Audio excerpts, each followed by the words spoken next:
E a cabeça e pescoço, ela é uma especialidade que tem por finalidade diagnosticar e tratar os pacientes que têm cistos e tumores na área da cabeça e pescoço, e excluindo-se aí os tumores cerebrais e sistema nervoso central, tá? Isso tem na sociedade. Então, basicamente, essas são as áreas anatômicas onde a gente vai pesquisar tumores, é onde a gente vai atuar. Seios paranasais, cavidade nasal, cavidade oral, a língua, né, que é a boca, que está contido dentro da cavidade oral, glândulas salivares, laringe, tireoide e a faringe, que está dividida em três subáreas. A rinofaringe, que vai das guanas até o terço superior da faringe, onde tem órteo-faríngeo da tuba auditiva. A orofaringe, que vem aqui mais ou menos de nível de úvula até a base da língua. E a hipofaringe, que vem da base da língua até mais ou menos o início da cricoide. Então, hipofaringe, orofaringe, rinofaringe, seios paranasais, cavidade nasal, cavidade oral, glândulas salivares e as vísceras do pescoço. Isso é tireoide, glândula salivar, laringe, que são as chamadas vísceras do pescoço. Tá bom? Essa é a nossa área de atuação, a princípio. Partes moles do pescoço e da face, tá bom? Você pode ter na cabeça e pescoço tumores malignos e benignos nessa região. Então, a gente pode ter tumores de tecidos moles, que seriam tumor ósseo, osteoma, tumor cartilaginoso, tumor no nervo, neuroma, tumor no músculo, que é um mioma, glândulas salivares, né? Glândulas sebáceas, cisto sebáceo, tumores de pele e mucosa, tumores de vasos sanguíneos, que são os hemangiomas, e linfangiomas, que são tumores de vasos linfáticos. E na face, qualquer tumores localizados nessas regiões, fossas nasais, seios paranasais, boca, faringe, laringe, tireoide e glândulas salivares. O importante, quando você pensa em semiologia, na cabeça e pescoço, é que são órgãos muito importantes, porque eles são responsáveis, muitas vezes, por sentidos fisiológicos, né? Então, a visão, o olfato, a deglutição, são a função desses órgãos que nós falamos. Então, quando ocorre uma alteração anatômica, por exemplo, na língua, o paciente vai ter dificuldade de deglutir e vai ter uma dificuldade de fonação, tá? E mastigação também. Então, se o paciente tem um trauma, alguma alteração próximo do olho, ele vai ter alteração da visão. Se ele tem uma alteração próximo do ouvido, a audição vai estar prejudicada. Uma lesão, alguma alteração na área da rinofaringe, da orofaringe, ou da hipofaringe, pode causar um distúrbio, uma dificuldade de respiração. Então, quando você... alterações na língua podem levar à alteração do gosto, o paciente não consegue sentir o gosto. Então, quando você pesquisa a sintomatologia do paciente, ele vai dizer, estou com dificuldade de falar, estou com dificuldade de respirar, estou com dificuldade de deglutir. E aí você vai atrás do órgão-alvo que está sendo afetado. Tá? Então, na otorrino e cirurgia de cabeça e pescoço, O paciente, geralmente, ele já vem encaminhado com a suspeita diagnóstica, principalmente em cabeça e pescoço. O diagnóstico é principalmente na clínica e no exame físico. 90% do diagnóstico é feito através de uma boa clínica e um bom exame físico. Tá? Você tem que examinar o paciente, tem que fazer uma boa história. Então, por exemplo, uma criança que vem com a tumoração cervical, você vai perguntar quanto tempo está evoluindo quanto tempo apareceu essa tumoração cervical? Ela dói? Ela tem sinais de flogose? Tá? Ela é aguda? Ela é crônica? Paciente, a idade do paciente é importante, os hábitos, se ele fuma, se ele bebe, trauma, cirurgia prévia, radiação. Aqui uma senhora, por exemplo, que tem uma lesão no pescoço, já há vários meses, emagrecimento, saída de secreção purulenta, tá? Isso daqui parece ser um quadro infeccioso crônico, provavelmente tuberculose, e aqui um quadro agudo, uma criança com a tumoração cervical de algumas semanas, 1 a 2 semanas, aparecimento rápido associado à febre, hiperemia, a dor, a calor. Então, aqui parece ser um quadro bacteriano agudo.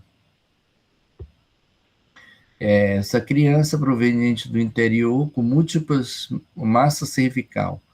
Massa cervical, quando você vê múltiplas massas cervicais, a princípio é linfonodo, linfadenomegalia. Paciente do interior, será que é um linfoma? Será que é um quadro infeccioso? Aí você vai para a história da paciente. Quanto tempo tem isso? Se tem alguém num caso parecido, né? Então, o objetivo inicial, diferenciar a doença infecciosa da doença tumoral. E isso a gente começa através do exame físico e da uma boa história, tá?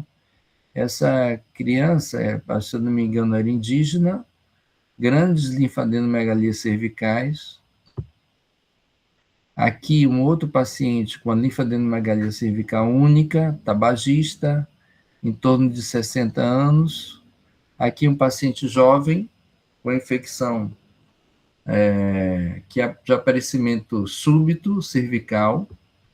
Aqui, nesse daqui, eu já tem 4 meses de evolução, uma linfadenomegalia cervical que vem crescendo, digamos assim, lentamente, associado aos hábitos, a gente pensa aqui em neoplasia. Não tem sinais de flogose, não tem dor, não tem febre, tá? Pensamento inicial, neoplasia. Esse outro paciente, jovem, não é fumante, linfadenomegalia de aparecimento rápido, sinais de flogose, dor. Aqui a gente já parte mais para o lado infeccioso, tá? Então, dependendo da história, do caminho que você toma, você vai por um caminho mais rápido, um caminho mais longo. Tem alguns tipos de doenças que necessita trilhar um caminho mais custoso, mais demorado, e outras você consegue chegar rapidamente ao objetivo, que é descobrir o diagnóstico e iniciar o tratamento, que é a periferia de uma grande cidade.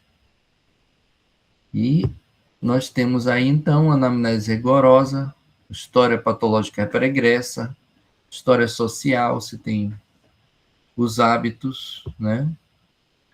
Lembrar dos fatores de risco para tumores de cabeça e pescoço, principalmente tabagismo, etilismo, HPV é um fator que vem crescendo bastante, alimentos quentes, predisposição genética, exposição ocupacional, né, quem trabalha com sílica, com alguns produtos químicos, exposição à radiação, que é importante no câncer de tireoide, hábitos alimentares também são importantes para algumas doenças de tumores de rinofaringe, tumores de cavidade oral, má higiene oral, que leva a câncer na cavidade oral. Então, você vai fazer o exame otorrino e dentário, uma boa inspeção, palpação do pescoço, palpação da tumoração. Se for na cavidade oral, você vai palpar com luva, tá? Ver a consistência, mobilidade, a presença ou não de dor, tá? Então, aqui na cavidade oral, a gente já está vendo aqui uma lesão intraoral, provavelmente o paciente tabagista, uma lesão esbranquiçada, que pode ser uma leucoplasia, que são as chamadas lesões esbranquiçadas, ou já pode ser um carcinoma já, aí, infiltrativo. Aqui uma outra criança com linfadenomegalia cervical, sem sinais de flogose, pode ser um quadro infeccioso, tuberculose, ou pode ser um quadro linfoma. Ele não tem epidemiologia, por exemplo, para carcinoma epidermoide, tem epidemiologia para linfoma. Então, você vai palpar os linfonodos superficiais. O nome do linfonodo está de acordo com o local que ele se origina. E os linfonodos pré-auriculares, submandibulares, submental, cervical anterior, supraclavicular. Você pode descrever na sua anamnese a localização que você encontrou no linfonodo. Não necessariamente você vai colocar a zona 1, 2, 3, 4. Você pode também descrever o local onde você encontrou o linfonodo. Mas, para efeito de ultrassom, por exemplo, de localização, para publicação, para estadiamento, você vai colocar, então, os linfonodos zona 1, que é submandibular submentoniano, zona 2, júgulo carotidiano alto, zona 3, júgulo carotidiano médio, zona 4, júgulo carotidiano baixo, e zona 5, occipital e supraclavicular. Tá? A zona 6 é infreioide, abaixo da tireoide aqui. Zona 7, pré-traqueal. Tá? A partir daí, se você tem uma suspeita de tumoração, de massa cervical, você vai tentar descobrir, diferenciar se é uma doença específica ou se é uma doença generalizada, se ela só está na cavidade oral, na boca, no pescoço, ou se ela está no corpo inteiro. É uma tuberculose, é um linfoma. O linfoma é considerado uma doença generalizada. Tá? A tuberculose é uma doença generalizada. Um carcinoma epidermoide geralmente é localizado. Um tumor de tireoide é um tumor localizado na maioria das vezes. E aí você vai partir para os exames de imagem, né? Você já tem uma suspeita do que seja e parte para, se for um nódulo sólido superficial, na face, no pescoço, ultrassom, tomografia, ressonância e outros exames que são mais difíceis, mais caros, como cintilografia, biópsias, citologias e sorologias. Ok? Bom, a gente tem, então, também o diagnóstico invasivo, seria a punção aspirativa ou biópsia aspirativa por agulha fina, biópsia do tumor primário da metástase, que você pode fazer, por exemplo, quando você encontra um tumor na cavidade oral, na rinofaringe, você vai tentar biopsiar aquele tumor primário, que você acredita que originou a lesão. E se você tem uma forte suspeita de malignidade, você tem que se preparar para fazer esvaziamento completo cervical após a biópsia de congelação de um linfonodo, por exemplo. Algumas linfadenomegalias você não consegue encontrar o tumor primário, tá? Principalmente alguns casos, o tamanho do tumor primário não tem relação com o N, que é o linfonodo. Então, o paciente pode ter um linfonodo grande, às vezes acontece, e você não consegue encontrar o tumor originário. Por exemplo, o paciente tem um tumor de bordo de língua e evoluiu com linfadenomegalia cervical, fez a punção, a PAF, veio câncer, carcinoma epidermoide, e de repente você não consegue mais encontrar o tumor que originou. Pode acontecer em até 5 a 15% dos casos. nesses casos, o paciente tem uma forte suspeita de tumor primário, carcinoma epidermoide, paciente tabagista, paciente idoso, paciente com epidemiologia para carcinoma epidermoide, então a gente faz a videolaringoscopia, faz rinocavoscopia, faz, às vezes, rinocavoscopia sob anestesia geral, biópsias. Aí você também pode recorrer à tomografia computadorizada, ressonância, e hoje em dia também o PET scan também é uma possibilidade. Não é de rotina, mas pode ser realizado. Um PET scan para tentar identificar a origem de um tumor primário. Os tumores de carcinoma epidermoide, principalmente, o prognóstico está muito relacionado ao N, ao tamanho da metástase, não ao tumor primário. Então, por exemplo, se você tem uma laringe, um câncer de laringe enorme, e você tirou e não tem nenhum linfonodo, ele é melhor do que um câncer de laringe pequeno que tem um monte de linfonodo. Entendeu? O linfonodo é mais importante no caso para carcinoma epidermoide. A presença do linfonodo piora o prognóstico. Ele não é bom. Então, se você tem um linfonodo num paciente, o prognóstico geralmente é pior do que aquele paciente que não tem linfonodo. Tá bom?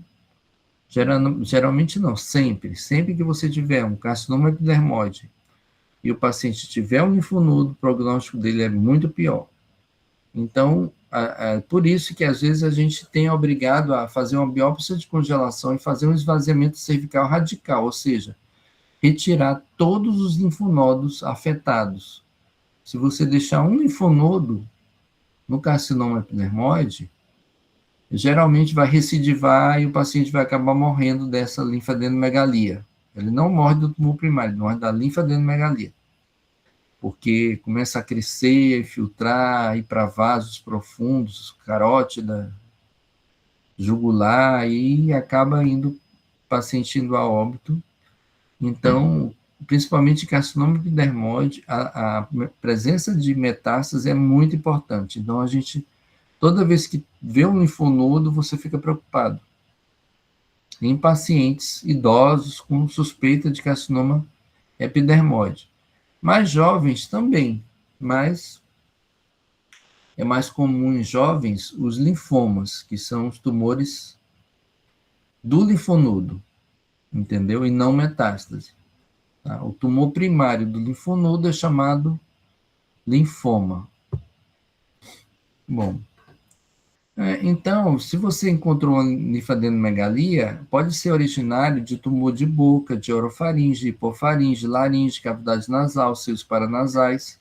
Geralmente são carcinoma epidermoide, está relacionado ao álcool e tabagismo, exceto cavidade nasal e seios paranasais, que não está relacionado a álcool e tabaco. Tá? Se eu tiver rápido, vocês me falam. O estudo por imagem, então, acaba sendo muito usado em otorrino e cabeça-pescoço. Hoje em dia, a gente diminuiu essa demanda com o uso de ótica e nasofibroscópio, para ver cavidade nasal, para ver laringe. Então, muitas vezes você dispensa o uso de uma tomografia aqui, por exemplo. Se você tem um tumor pequeno, você viu um tumor pequeno na nasofibroscopia ou na laringoscopia, ele nem sempre vai aparecer na tomografia, porque ele é muito pequeno, tá? Só vai aparecer quando ele já tem um certo tamanho, T2, tá? O exame de imagem, então, ele vai servir para você ter uma dimensão tridimensional do tumor, se ele está infiltrando alguma estrutura importante, se ele é local ou se ele é sistêmico, tá?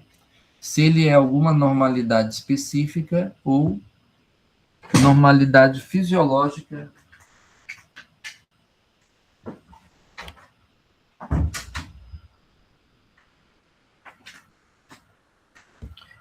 específica, tá bom? Então, para isso que serve a radiologia, para isso que serve os exames de imagem, tá? Também tem, então, por exemplo, aqui a gente, raio-x convencional, ele ainda é utilizado. É pouco, mas é utilizado. É o que você tem disponível. Você pode ver um raio-x simples, você pode ver, tem várias incidências para a face, e você pode analisar como é que está os ossos da face, o soalho da órbita, seio frontal, células etimoidais, a maxila, tá? Arco zigomático, seio esfenoide, cavo. Você pode ter uma ideia de como que está então, essa cavidade. Por exemplo, é muito bom para identificar corpo estranho, tá? Aqui, ó, tem o seio maxilar, tem a mandíbula. Você consegue ver a integridade da mandíbula, da coluna. Paciente que levou um tiro na boca. Aqui, ó, um corpo estranho no esôfago. Então, o raio-x ainda tem algumas indicações. Trauma, corpo estranho, complicações suspeitas, pré-operatório, para ver como é que está a estrutura óssea, para ver as raízes dentárias, soalho antral, cavidade oral, na tomografia panorâmica. Tá? E, por exemplo, aqui um paciente tinha um projétil aqui ó, no pescoço, uma bala, e aqui tem uma imagem de gás, de ar no espaço retrofaríngeo. Isso daqui é indicativo de abscesso retrofaríngeo. É claro que o paciente tem associado também alguns sintomas, dificuldade de engolir, quadro infeccioso, e é que ele fez um abscesso que foi identificado pelo raio-x. Tá? Presença de gás nesse espaço aqui, de ar, significa infecção, tá bom? Aqui, ó, um raio-x panorâmica dentário com a fratura de mandíbula bilateral. Geralmente as fraturas são bilaterais, tá? De mandíbula. Uma fratura simples é mais rara do que uma fratura bilateral. E aqui, por exemplo, você tem um velamento no seio maxilar e aqui você tem uma fratura, múltiplas fraturas na face,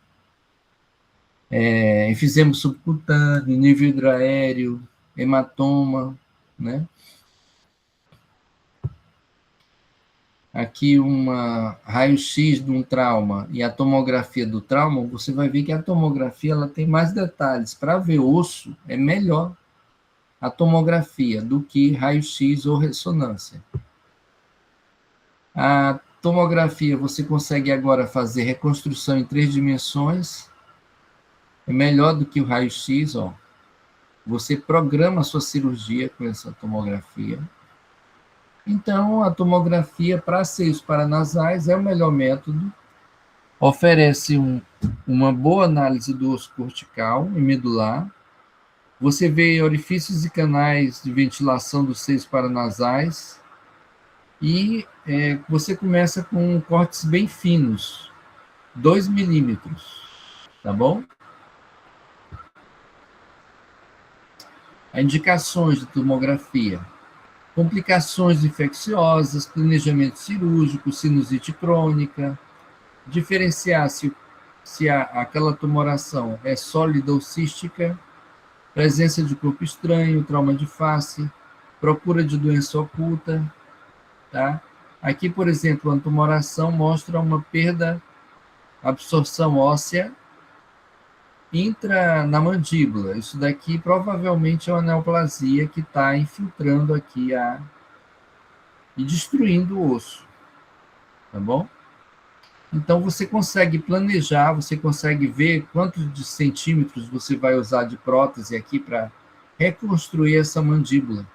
Você vai calcular aqui quantos centímetros você vai retirar de mandíbula de um lado do outro e o tamanho da prótese. Então, você pode mandar confeccionar uma prótese prototipada, que é uma prótese feita sob medida para reconstituir aquele segmento de osso da mandíbula que vai ser retirado, tá?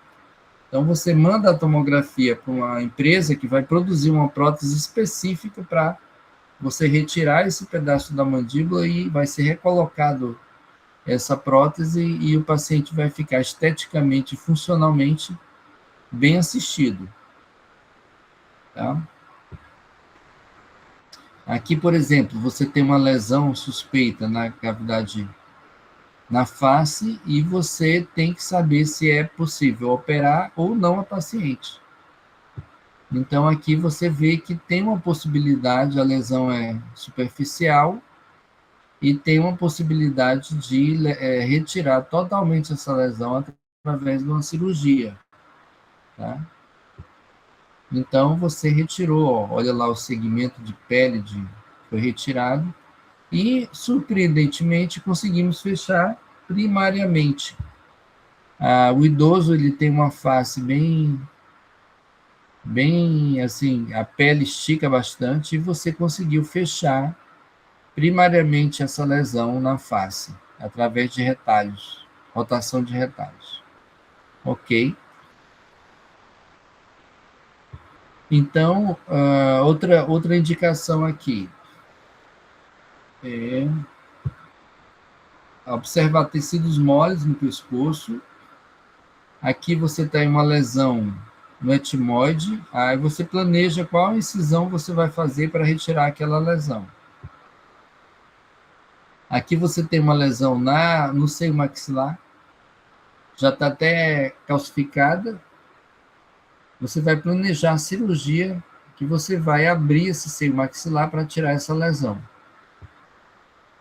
Então, a tomografia, é claro que eu não vou entrar em detalhes, porque uma aula só seria uma aula só de tomografia. Múltiplas estruturas que podem ser vistas com detalhes na tomografia da face, tá? Principalmente estrutura óssea. Tá? Crista etimoidal, seio etimoidal, seio maxilar, septo, corneto, concha nasal inferior, média, superior. Aqui, ó, uma lesão intranasal grande, uma tumoração, provavelmente é um pólipo, mas pode ser também algum tumor benigno ou maligno dentro da cavidade nasal, ocupando toda a narina direita. Tá? Aí, cirurgia, você retira lá o pólipo nasal. E sinusites crônicas, pode ter fungo aqui, pode ter bactéria, tem um espessamento ósseo, né? Você só vai identificar essa estrutura se fizer uma tomografia, tá? Então, existem várias indicações de tomografia, variações anatômicas, concha média, acessória, paradoxal, hipertrófica, seios paranasais. Então, com o advento da tomografia, surgiram novas doenças na otorrino, tá? Doenças que não existiam antes da tomografia, porque a tomografia mostrou algumas alterações que levou a diagnóstico e levou a novas cirurgias também. E a aeração diminuída, ó, aqui o seio maxilar totalmente velado, comparando com o seio maxilar direito. R direito é left esquerdo. Aqui um tumor de mandíbula, bem grande. A tomografia com reconstrução desse tumor. Aqui um quadro infeccioso frontal, um abscesso. Quando tem essa areazinha preta, geralmente é abscesso. E fraturas, fratura frontal. Então, você tem na tomografia, na ressonância, alguns espaços que você só consegue acessar através da tomografia e da ressonância, que é o espaço parotídeo, retrofaríngeo, parafaríngeo, mastigatório, carotídeo, mucoso. Essas áreas são difícil palpação, difícil exame clínico. E você só vai encontrar mesmo esses espaços na tomografia. Tá? Esse corte aqui. Você tem aqui múltiplos abscessos, infecções na face cervical anterior.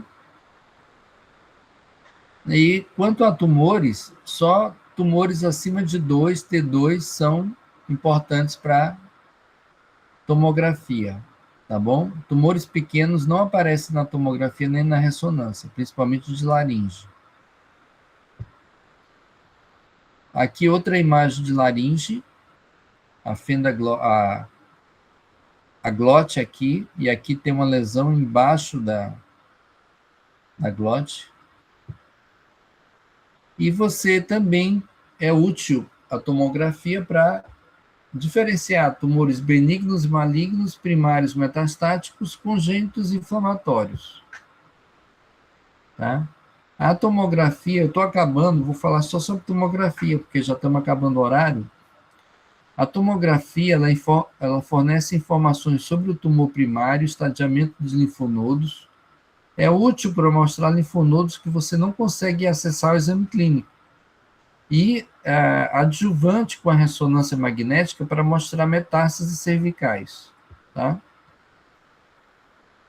Quais são os critérios para você dizer que o linfonodo está infiltrado e tem metástase? É quando ele tem uma necrose no meio do linfonodo maior que 3 milímetros. Isso daqui é bastante sugestivo de metástase. Quando tem invasão extracapsular, invasão de carótida, envolvimento de carótida, tá? Quando tem uma necrose dentro do linfonodo, geralmente ele é metastático, tá bom? Aqui uma lesão num local de difícil acesso ao exame clínico, que somente na tomografia e na ressonância você consegue ter uma boa visão, tá bom? Bom, gente, eu vou encerrar a aula aqui, que já são quase 8 horas. Você coloca o nome de vocês aí no chat,